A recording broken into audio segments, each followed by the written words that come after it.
Peter, we're at the One-to-One Mining Conference today in London. Tell us a little bit more about the assets that you have.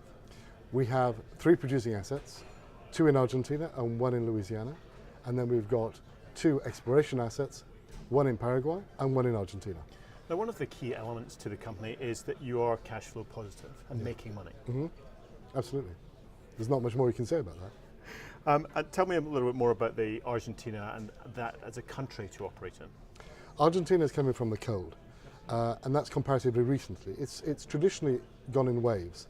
In the 1930s, Argentina was one of the 5th or 6th richest countries in the world. Of course, it's gone through a lot, and recently it had one president who effectively destroyed the reputation of Argentina in terms of the world, in terms of its credibility, in terms of its ability to pay its own debts. Since that, we've got a new president come in. It's forward-facing. It is a member of the G20.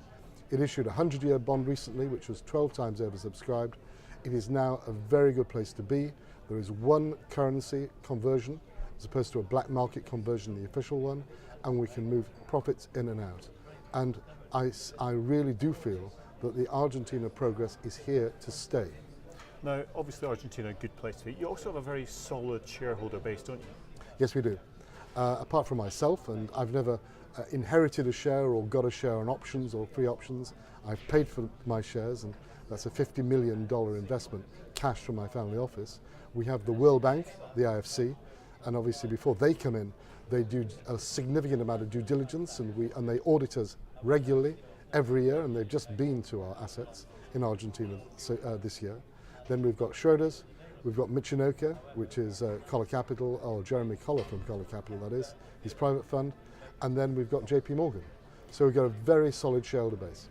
And you're obviously producing a significant amount of barrels per day, which is creating cash flow.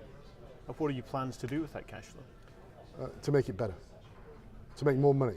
And the way we make more money is increase organically our production and then look for the right producing acquisitions and go forward. So, with regards to shareholders, potential investors, what's the message you're trying to get out to them?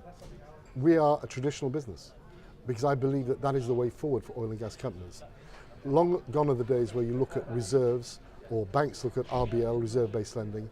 Now we're talking about look at our discounted cash flow, look at where we're going, look at the cash, the positive cash that we throw off, and look at where our plans are to enhance that, look at the management team, the fact the true management team living above the shop, and look at the prospects in the near term. I'm, as an investor in my private office, not interested in companies which pay back in 5 years' time, or 6 years' time, or 7 years' time.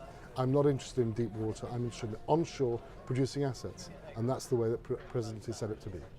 Well, Peter, thanks for your time today. Thanks very much.